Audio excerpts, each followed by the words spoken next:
Hello everybody and welcome back to another top level match of Beyond All Reason. Today what I've got for you is a match that was pulled directly off of the OP lobby. This is where the pros go to play, and today, spawning right up on the front is our blue team leader in shiny Armada armor. None other than the Patak himself. Patak! Gonna be showing us what he's got right here on the very forefront of Delta Siege Dry. Now, I'm not surprised to see the pros playing on Delta Siege Dry. It's one of those maps that has existed for a good long while. It's seen many iterations, and this is the one that we now know and love. There's a slight imbalance to the map that I'll talk about in just a second here.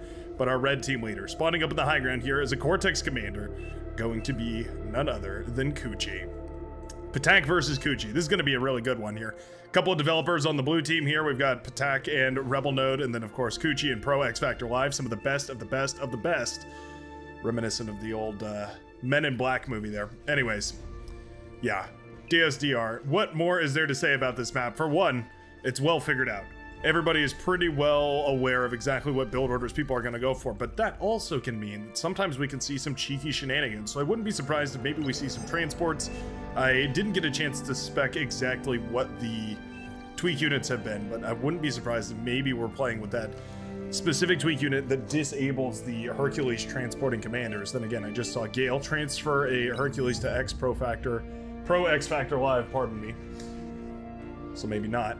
I guess this will be a good way to check, and looks like indeed we can still pick up commanders with T1 transports. All right, it's been some discussion whether this should be changed, whether we should be able to move commanders with T1 transports or whether that should be removed from the game, make it so that T2 transports are needed to move those commanders around.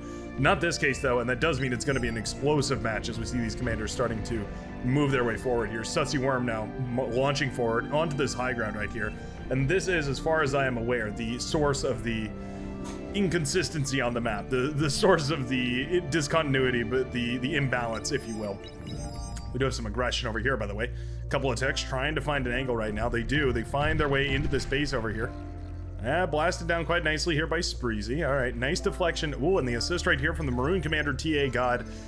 And eventually that aggression, that first wave of aggression, is mopped up quite nicely. We have, oh. Well, all right. We have a little bit of a thief moving forward right here. Coochie stealing a constructor with the transport. That's hilarious.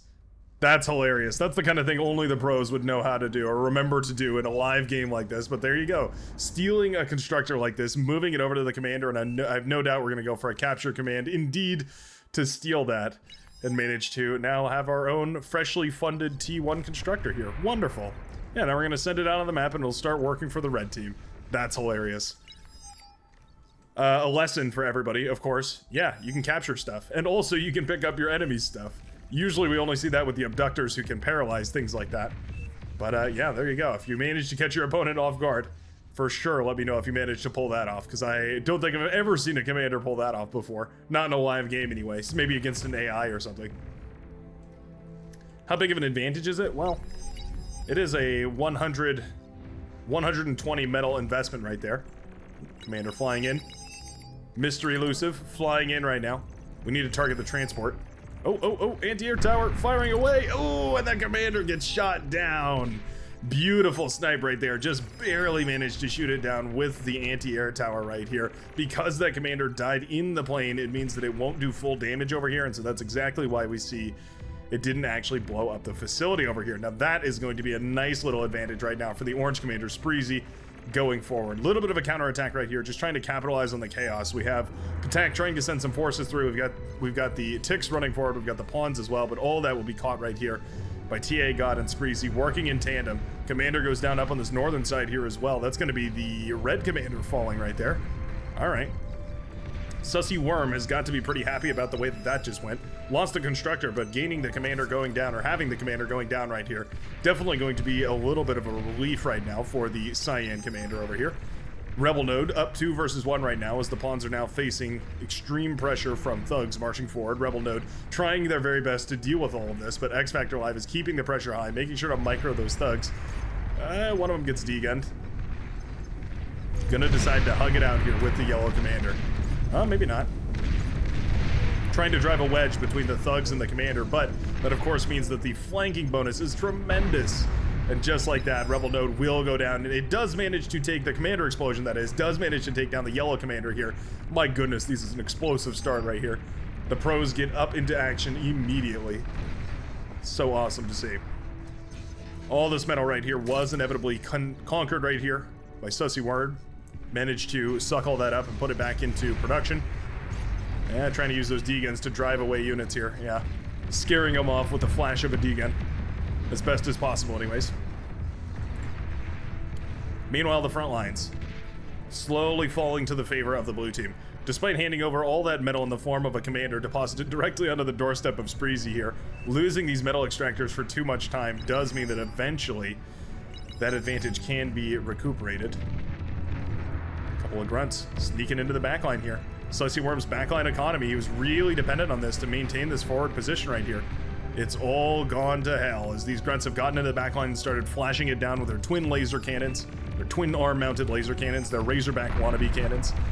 And just like that, E-converters, metal extractors, wind turbines, anti-air towers, and all the rest of it going up in smoke right here. Going to mean that Sussy Worm is in a little bit of trouble. Yeah, Commander now suddenly left without energy. The facility up on this northern side here as well. We need solar panels immediately. That should probably be the immediate response right now, just to try and drop the metal storage right here and try and make sure that we put units on the field. Meanwhile, tons and tons of thugs coming up right here. Is it the unit that I think I'd like to see? I don't think so. I think more grunts is probably the way to go. Yeah, we need the mobility right here. Then again, once these thugs get up and running, and once we have the res bots and all that sort of stuff, it will be a little easier to maintain all that. Sussy Worm's so low on HP right now. Has to be so careful. The repair here is invaluable.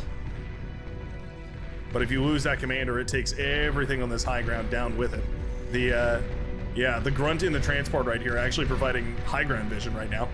Not supposed to happen, but there we go. Coochie probably pretty happy, yeah, to just have a perfect air scout. Effectively, yeah, an air scout just lingering over this facility right here.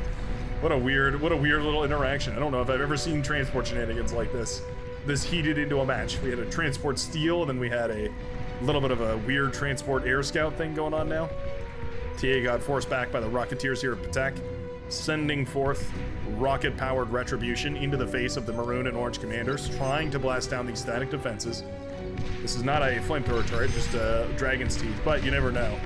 Of course, the blue commander doesn't have it scouted yet, so might not be sure whether that's a turret or whether it's just a piece of concrete and rebar. Either way, they're trying to constantly get these Rocketeers to be firing away. We do have a vehicle transition here. That's going to be what we use to break this T1 static defense line. We're going to have the Warden here to defend for the time being, but as soon as those shell shockers come out, they can start to get to work on some of this static defense and eventually push it all back, nullifying that T1 and becoming a huge, huge advantage. So it's a massive advantage for the red team on the northern side. It's a massive advantage for the blue team on the southern side. It's a matter of who manages to push harder and win faster. Leyline Leela trying to hold her line right here. Seafoam Green trying to keep it all together. Resbot's going to be stitched onto the back of this commander here to try and keep it patched up right now, but definitely in a lot of trouble. The amount of thugs and Rocketeers and all the rest of it we have marching forward, plus the Resbots, of course, picking up all this undying army and feeding it back onto the fronts, makes it very, very difficult for any defense to be mounted because it's constantly being scaled against. Not only are you scaling against their production, but also their resurrection. Which is very, very difficult to do. Layla, a lot of trouble. 8% HP on that commander. Extremely, extremely low. Big old run by over here, by the way. Sussy Worm comes down the hill with the aid of the Rocketeers right now from the purple commander, Dylan. We managed to take out the entire facility of the red commander. All right, that's the advantage that I think Sussy Worm was probably looking for. Because we lost the entire facility back here. Wow, we've got a weird little yin-yang going on. Pings all over the place, and I do apologize for that. Yeah, it looks like Coochie is just pinging their ever-loving heart out. Is it Coochie or is it Orlani Zykus? Either one of them. T2 up and running. Welders will be the name of the game right now, trying to pump those out to shut as much of this down as possible. One welder versus this entire army, though, not going to be the difference, I think, between life and death. 2, we're starting to look a little better. 3, 4, 5, we might be able to mount a defense. Oh, we can't lose them, though. Every single one of these bad boys is extremely valuable. Every one of them that goes down feels awful.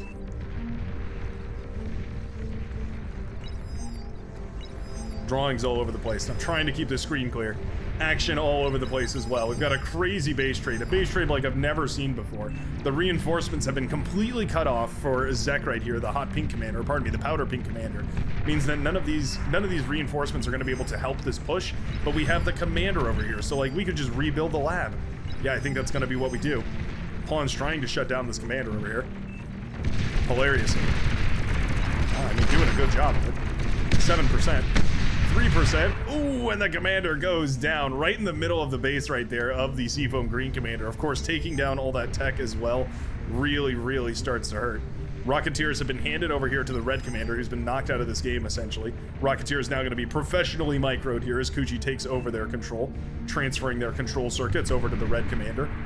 Todd and Chips, the lavender commander here, up in the air right now, but not with hardly anything to defend all of these Rocketeers applying pressure in different directions. Finally, some pawns are sent over in that direction, so we will clean all that up. I don't know who has the bigger advantage here. I really couldn't tell you. If Sussy Worm can manage to capture all these mexes and maybe even claim this geothermal right here, they would have enough energy to begin production and start, yeah, funneling troops forward right now. But they just don't have that tech up yet. Big old trade over here, by the way. Blue force is going down. Orange commander has died, so is the blue. We're down to 4 and 3 commanders, respectively here. 4 for the blue team and 3 for the red. What a crazy match. Single Rocketeer in the backline over here, by the way. Pawns need to go deal with that, but there's also more issues for them to deal with. What excellent micro right now. Yeah, this Rocketeer waiting for an opportunity to come in and start firing away again. There it goes. Firing not at any of these solar panels, but in between the solar panels to do maximum damage right there. Pawns and grunts eventually overwhelming this forward facility that was set up by X Factor Live. I believe it was captured or maybe resurrected here. And eventually this aggression is cleaned up on the northern side. The lack of reinforcements here, this blockade that stopped the reinforcements was really critical in making sure that this worked. But for what it's worth, I think it has managed to turn an advantage for the blue team. We just need to reclaim these metal extractors. We just need to get all this back up and running. Citizen's arrest over here. Citizen's arrest as we try and take this Resbot down. Are we having a rest off? Oh, wonderful. Wonderful. That's adorable right there. Hold on, I gotta get a really close-up shot of this. Beautiful. Couldn't tell you who wins this one. It's gonna be a race to 0. Ooh, and the Resbot just barely comes out on top. 4% HP left. That's hilarious. Anywho, more pressingly, Sussy Worm continuing the aggression. Yeah, thugs moving forward right here. Ooh, shurikens up in the sky. That's quite nice. Need some anti-air towers. There is one on the low ground over here, and it's a gold star anti-air tower too, so gonna be great for blasting apart those shuriken. Commander here will be able to blast them down with the laser as well, but it is definitely uncomfortable with those shuriken diving on top of all these units right now. I think there's enough stuff though. Yeah, Sussy Worm making their way up the hill right here. Lightning turret's doing a good job of blasting that commander down. One by one. 35% remaining of that commander. Gonna be deterred, at least for the time being. But not for too long. Meanwhile, Resbots have snuck out somehow. Managed to reclaim a whole lot of this wreckage. That's how we're funding this entire army. You know what I wouldn't mind seeing? Yeah, a couple of Centurion. I'm gonna say it. Ever since we saw those Centurion being so effective in that last cast, I really feel like there is something to them. I gave them a try on the last live stream we did, which, as of recording, this was just a couple hours ago. And, yeah, they really felt great. Now, granted, I was playing against Legion, and a lot of Legion stuff is extremely squishy, so it makes a lot of sense that Centurions would do extremely well against them. But yeah, I have to say, the Centurion might be a little bit slept on. Me. Thank you. I've been practicing that slept on sound for ages now. We are rebuilding. Meanwhile, Commander goes down. Cyan Commander. Gosh, I look away for 1 second and the Commander dives on top of the space. You can see the scorch marks of the D-gun right there, indicating that the lab was taken down, but eventually, so too was the Commander. Doesn't matter though, because the pink Commander has lost all production right now. Zek no longer able to produce units. Means that the Resbots are going to have a field day eating up all this metal and sending it back to the blue team. Anybody and everybody that can produce units right now has got to be spamming them out as quickly as possible. The only economy worth any kind of measure here going to be the blue. Well, green economy is looking pretty good too. We do have these advanced solars contributing quite a lot of energy production, and of course the mass wind turbine investment right here from Patak is certainly significant. Sheldon starting to blast away at a lot of this though. Yeah, constructor running for its life over here. Trying to escape with whatever it can. Couple of grunts. Well, single grunt managed to sneak into the backline here. As long as it doesn't get reclaimed, it might actually be able to do some really good scouting. Maybe even a little bit of damage. Yeah, gonna go after the mechs. Not bad. All right, we get the mechs with it. It'll be reclaimed, but one mechs for a grunt, certainly well worth it. This is the real kicker, though. Resbot's eating up all of this juicy, juicy metal from the base that we just pushed into right here for Sussy Worm. And despite losing the entire backline over here, yeah, actually not the end of the world. What a, oh, pardon me, what a cheeky little hold right here from the Cyan Commander, managing to rebuild back into this game. Pawns pushing up into the static defense and the grunt fire and all that sort of stuff. I think eventually this will be cleaned up quite nicely. Pawns, at the very least, scouting what's going on up here, but not trading themselves out very efficiently, means that suddenly, yeah, this base is looking pretty good. We can always resel this, too. We have the resbots from earlier. Actually, they died. We do not have the resbots from earlier, so we need to make a few more if we wanted to resel that. Still a little bit of metal to reclaim over here as well. But man, what a crazy game. Both teams still relatively neck and neck, too. I expected to see a bigger advantage over here, but I guess with these metal extractors still sort of down right now for the blue team. Yeah, not quite upgraded to T2, and most of them are down. It does mean that we are essentially even so far. Spreezy's got to be pretty happy with surviving this early game here. T2 Mex is now churning out metal, 8.1 per. That's basically your entire early game economy is 8 metal. Now you're producing double that, triple that.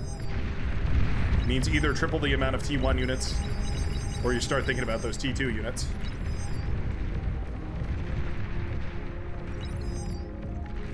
A little bit of a trade or something. Not sure exactly what Kuchi's trying to say here. Spamming the chats right here for Alzari to push forward, I suppose. Diving one of the last remaining 3 commanders into this base right now. Did it work? I mean, we blew up a lot of wind turbines, but at this point we've got the advanced solar panels. Yeah, I don't think it's worth it. I think one of these can just start eating up the metal from this commander right here, and we're gonna be in a really, really nice spot for Sussy Worm. More than happy just producing some more of that T2. We've got Hounds coming out. We've got Mauser rolling out of the T2 vehicle lab here as well. Always tricky with those Mauser. If you just have Mauser on the field, you can be overwhelmed by a really cheap T1 force. And oftentimes that can be really unfortunate. You can lose so much metal that way. It's kind of exactly what we're seeing here. Pitbull helping out quite a lot, though. Wind turbines kind of being a inadvertent screen right here for a lot of the T1 spam moving forward.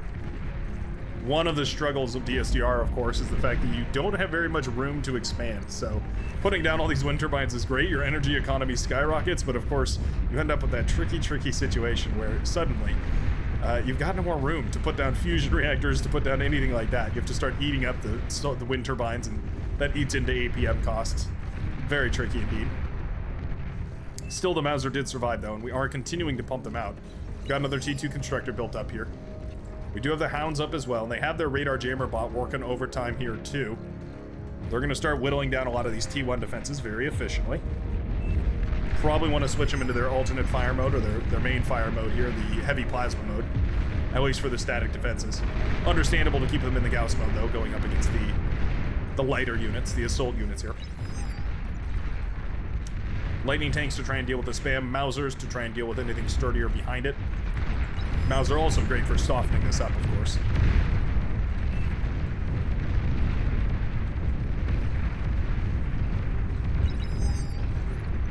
These run-bys are effective scouting, and that's one thing these Sheldon definitely benefit from. Having that scouting up on the front here does mean that they can fire away a lot more efficiently. Hounds finally got rid of all that T1, though, and we'll finally be able to get into the fight here. Sort of what we've been waiting for. Big old run-by up on this northern side here as well. Sussy Worm finds a single thug. Or a single, a single mace moving forward right there. This base still trying to rebuild, my goodness. Ever so close to death, but very, very barely clinging on. Resbot gonna try and reclaim as much of this wreckage as possible here. Sussy Worm has so much metal, but no way to spend it right now. Wouldn't mind seeing maybe that metal being sent back to the backline here. Zaro, for instance, or a Green Commander, Mr. Elusive, or even Patak himself has enough economy to spend that metal. Anybody you can extract that metal to and get it somewhere useful on the map, I think it's going to be well worth it. Resbot's trying to pick up an army here. Trying very desperately to pick up an army. This northern side is still barren. Yeah, I think we need to send a constructor up here and reclaim all these. I think leaving these barren is a little bit of a misplay. These metal extractors should have been retaken by the red team. That's at least 6 metal per second that could have been going back into their favor here. 16 metal per second, 8, 16, no, sorry. 24 metal per second if we make them T2. Math in a video. Big thumbs up. Oh, don't forget to dislike, by the way. This is the week of dislike. Dislike and subscribe. That's the new motto of the Brightworks. Dislike and subscribe. For anybody that's curious, I'm testing out whether dislikes and likes do the same thing, and so far, preliminary testing shows they do exactly the same thing. I appreciate you. I appreciate you all. It's also very telling when how many likes these get. How many people didn't make it this far? How many people just like the video intrinsically? Love and appreciate you all for it, whether you like or dislike. But we are trying to do something here, so, you know, pay attention. LLTs, shutting down some of these pawns over here. Still plenty to go around, though. Yeah, they're going to keep leaking into the backline, unless we can do something about it. Slussy Worm does finally have enough resbots up and running right here to patch this army up. Loads of pawns coming through. Nice D-guns there, though. Nice D-guns right there, cleaving apart tons and tons of those.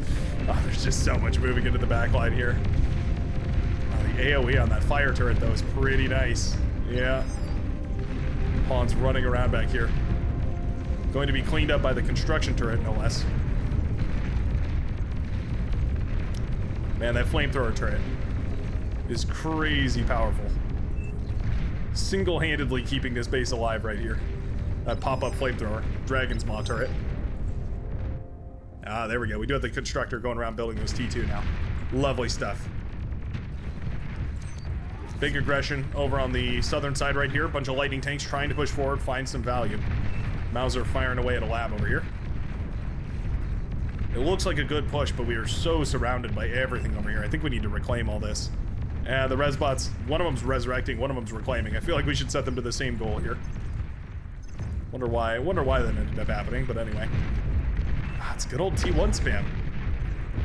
The reluctance to switch to T2 right here from Al-Hazured, the hot pink commander, ends up being a nice little advantage. Yeah, the pawns, I mean, nimble enough to slip into the wind turbine gaps. And just like that, blasting apart tons and tons of the E production right here for the blue commander. Oh, that is such a pain. Construction turrets finally aiding in the shutdown right there. A couple of starlights have been produced. Pimple turret's also pretty good. Not excellent against the spam, but good enough against the T2. Rattlesnake here doing a great job as well. A better job, I would say. Yeah, we basically just need beamer turrets. 2 or 3 beamer turrets in order to really effectively shuttle this down. Coochie cloaked and hiding over here. Commander in the rough. Are we going for a lab? Cheeky high ground lab right here. There's tons of air up in the skies that would spot it all. Maybe some anti-air turrets wouldn't be the worst idea. As soon as that commander shows itself, though, it's going to be in a lot of trouble. Only 2 commanders remaining for the red team, 3 for the blue. Nice catch right there. A bunch of resbots go down right there. That's a huge catch right there from Dylan, who managed to use those grunts just to blast apart a ton of those resbots. Those are what was effectively keeping a lot of this T2 in the game. Now that they're out of here, a lot of that reclaim's going to end up petering out. Commander goes down over here. Finally, the Cyan Commander falls. Ages and ages of survival that Cyan Commander has managed to keep this island afloat up here. Through resurrections, through reclamations, through commander snipes, through brutal, bloody battle. Managed to keep it all together. Red Commander trades out right here. Down to 1 commander apiece, with the Cyan Commander falling. Bringing down that advantage that the blue team had. Uh-oh, suddenly we find ourselves in a 1 versus 1. Dylan with the last commander moving it into the backline to hide it. TA God, similarly, basically the same exact spot, putting the commander back here as well. We do have a commander husk, by the way, so we could reinvest over there and get another commander up and running if we needed to. We also have the resbots to resurrect this one, so I wouldn't mind seeing that. The grunt over here. We're trying to kidnap it. The transport trying to pick it up right now. It's pretty funny. Big bomber wave coming across right now. Zaro with grand whopping total of 15 Stormbringer bombers headed across the map. No, yeah, actually the Brown Powder does have a significant air force. Is it going to be enough though? I don't think so. I just don't think so. Yeah, Lavender Commander with tons of fighters. Just like that, the bombers do manage to make it into the backline. We're also shooting down the heavy bombers here. That's devastating. Fusion reactors, the main target, they pop, and that sends the entire air player economy into the mists. And just like that, I think we're seeing a game-winning move right here as these bombers start to come across the map. Beautiful little carpet bombing right there. Tears down that entire wind turbine field so efficiently. Beautifully done right here. Flak turret's eventually going to blast all this out of the sky, but not before they get one more bombing run over here. Maybe with their deaths. Yeah, popping off a couple of those converters and some build turrets here as well. Lovely stuff. Very efficient bombing run right there. Knocking out the air player is super useful. It means, of course, that you can go for even more air contest, and it'll be relatively efficient. We do have a cargo coming up over here. Yeah, Resbot's working on this. Definitely going to get shut down. It's a good scout that we managed to figure out that we were actually resing that commander. If that comes back up and online, it's pretty much the only thing that can really threaten these Karganeth at this point. Yeah, heavy laser tower not really going to do it. Pop-up flamethrower turret. Yes, we did get the message, Coochie. Thank you. I'd like you to ping one more time, please. Would you please ping one more time? Oh, well, that was a different part of the map. Fair enough. Pinging the different commanders that are laying around all over the place. Ooh. Managed to get it out of there, picking it up with the air transport. Wow, that's so cheeky. Very, very risky. So risky.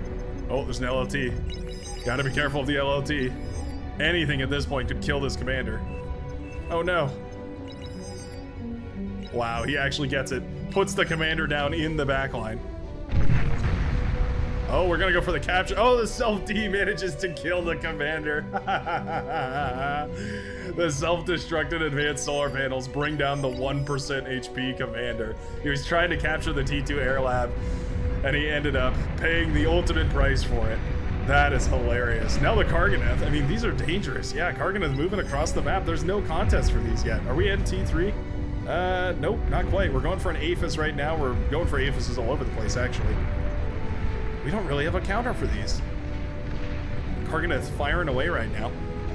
Rebel node very, very low. Doesn't have the E production to move the commander. But there is no radar here for these. Yeah, no radar here for these Karganeth. They're gonna split up, so at the very least... Oh! Commander showed itself. Commander showed itself for just a second. Oh, that was so close. Nice micro right there. Nearly instantaneous micro right there for Orlani Zykus, the Tan commander. Realizing, wait a second, something's not right here. Sees the commander and manages to keep it together. Now a 1 versus 2 with Rebel Node's commander back up and running. Grunt's moving forward right here. Trying to snipe that commander. They're looking for it. And he manages to walk away. Resbot's gonna go continue trying to heal. The commander, pretty much the only thing that can efficiently take down this Karganeth, but of course it has to be pretty much in the exact right position. There's a lot of things that have to align perfectly for a commander to be able to kill a Karganeth. No radar. That box is checked. Rebel node abandoning the base and just retreating with the commander. The commander much more important at this point than the base is. We can always rebuild on any other part of the map. Indeed, we will. Starting up some build power over here on the northern side. Tons of grunts leaking through, though. This could certainly be a problem. There's also this Karganeth in the backline. My goodness. I'm a fan of the advanced solar panel, but it's quite a lot of them, I do feel like. 9,000, basically an Aphis' worth of solar panels, advanced solar panels, for a little more than half the energy. Heavy bomber. Coming in to save the day. Not. Misses every bomb. Dies. Refuses to elaborate. Wow, the Karganeth. The Karganeth for the win! That's beautiful. These hero Karganeth that were produced very early on into the T3 transition, managing to crawl all the way across the map, avoiding the Commander D-guns, and getting into the backline. Just like that, the air player for the blue team is knocked out as well. This is about as neck and neck as it gets, I do feel. continuing to blast away these solar panels. Down they go one by one. A tremendous loss of metal right now for the blue team, just in general. Ticks eventually what brings down one of these Karganeth. Fair enough, I suppose. The Karganeth fire their rockets pretty quickly, but they're not exactly anti-spam weapons. Similar to a Razorback, I guess you could say, but a little bit less potent anti-spam. A little bit of AoE, I guess, helps with that. Having a hard time pushing this front line. The Shiva on the front mixed in with some of those Karganeth, definitely making this tricky. The Starlight's here. Excellent for blasting apart a lot of that T3, but as long as it doesn't engage directly against any of those Starlights, I think this is going to be a perfectly fine position right now. Oh, and we have spam coming up too. Yep, couple of labs spamming out some of those T1 units. We have a full-blown T2 economy in the backline right here for the Orange Commander, and then we are going to start spamming out a bunch of grunts. We are building up a big wave of them right now. I think the idea is to build up a big wave and then start spamming them forward with the big wave. Very, very efficient. Karganeth up on the high ground here. Unreachable by the ticks. Kind of a hilarious bit of micro shenanigans. Twin Guards having a blast.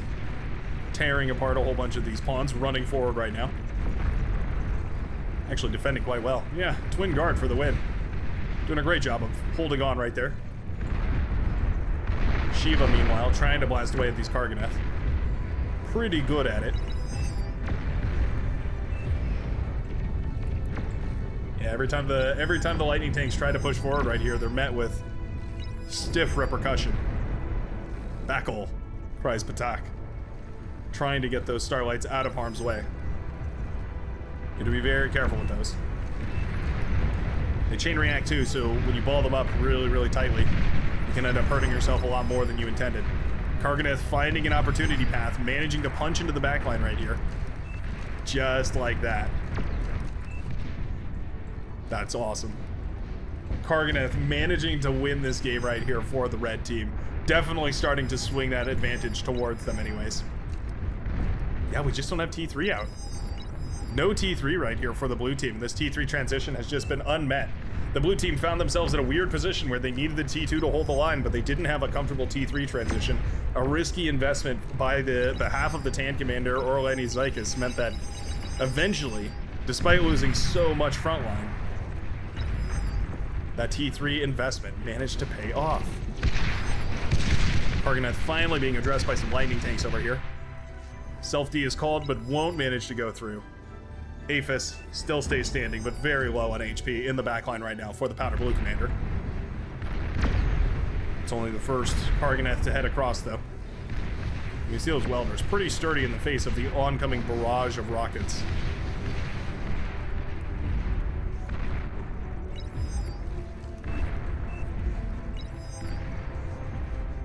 Yeah, it feels like the red team is prepared for the late game. The blue team is still trying to catch up. Despite metal being essentially on par here, and despite the blue team's energy advantage, actually, yeah, it just feels like they don't quite have the tech investment. It's gonna come back to bite them, certainly. Rebel Node trying to hide the commander over here, rebuilding a facility up on this forward high ground. Would love to see a grunt or something moving across over here. Always hard to figure out where exactly there's an opportunity to push. This late into a game, you're never sure what lines manage to stay up and running here.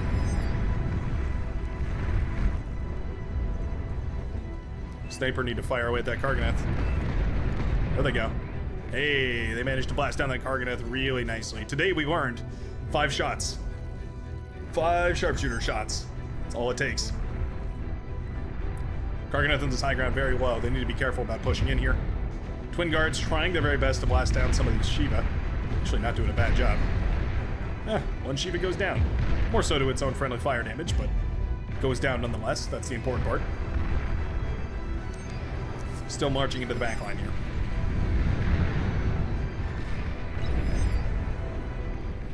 Karganeth Shiva power up. They're working together, combining forces. I think the red team has sniffed out in teamwork that they've opened up this northern side. This has become the weak point. It's nicely done. Nice little bit of team coordination here. I do wonder what the scouting is like. So we don't know who's playing over here in the bottom right-hand corner, but we've seen all these other bases. But we do know, essentially, at this northern side is the weak spot. Glad to see that we're focusing our force over in that direction. We have so many bombers over here. I've just been keeping my eye on these on the top left-hand side of my screen, waiting for them to do something. Looks like the time is nigh. Pro X Factor Live gonna send all those whirlwind bombers across the map now, trying to look for the juiciest connection possible. I think we're trying to get these aphises over here. That's really the premier target. Do we have an opportunity though? Are these all? No, not all of them. I was gonna say, are these all pop-up turrets? Not every one of them. A lot of them though. Certainly a lot of them. Oh, Starlight? Starlight not firing for some reason. Don't have vision? Ah, don't have vision of that Karganeth over there. Here they come. Whirlwind bombers coming to ruin your day. Enough bombers to blot out the sun. Fusion reactor is going to be the main target here. Boom, go the fusions. The anti-air right next to the fusions too. Oh, second deployment, second payload. Bombs away. Managed to pop the build power right here. Means no repair on any of these. Chainsaw trying to fire away here as well. Oh no. Boom goes the base for Patak. Beautiful bombing run right there from Pro X Factor Live. That is devastating. Just like that, going from a full-blown T3 economy capable of staying in this fight a little bit longer, suddenly thrown back to the Stone Ages here, now relying only on solar and wind power in order to stay in this game. In fact, just wind power right now. We have taken over the base of the player right here who decided to tap out of this game. But man, does that hurt. Fusion reactor in trouble here too. Oh no.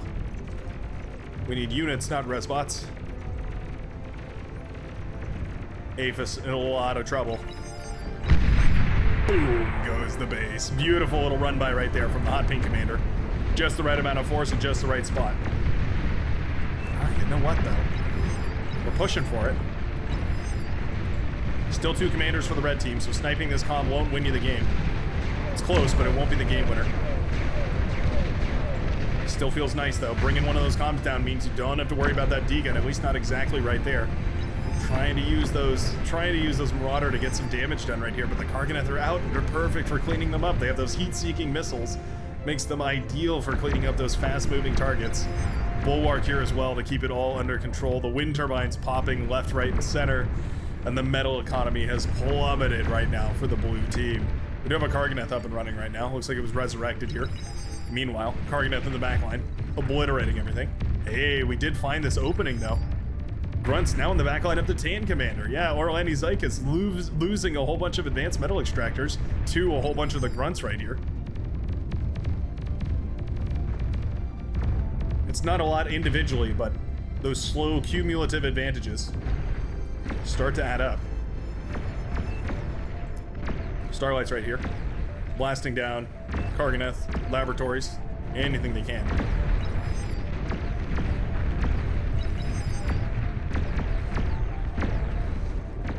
Couple of grunts actually. Gumming up the gears. These laser giraffes firing away their pencil-neck laser beam. Not enough fire to constantly power them though. Not enough energy to constantly power them though. Those Starlights do eventually fall. They were the last bastion of technology available right here. We do still have these grunts working away, gaining experience in the backline. Depending on the reclaim, it's a huge advantage right now for the blue players. We do have another T3 lab set up over here. Going for defenses in the form of pit bulls in the backline right here to shut down any Karganeth or Shiva that push forward. Oh, Patak's commander in a lot of trouble. It's the last commander for the blue team. It needs to stay alive. Oh, those Karganeth want it. They want it desperately. They're trying to snag that kill. They're looking for it. You can see them dumb firing forward right now, trying to find where that commander is lurking. Dragon up in the air right now. Very dangerous to a commander. He's spotted. Spotted on the run.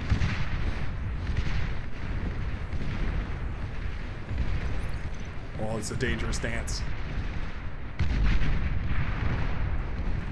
Fusion reactors popping. We do have expansion happening from the green commander rebel node up in the northern side, trying to hold on right here. Attack in so much trouble. T3 encroaching from all sides right now. Fusion reactors falling left, right, and center will mean no more energy. Either the cloak runs out, the commander is revealed. Just like that. Boom goes the last commander. And the blue team falls. What an extreme back and forth between these two teams. My goodness. Orlandi's like is winning the golden cow this game.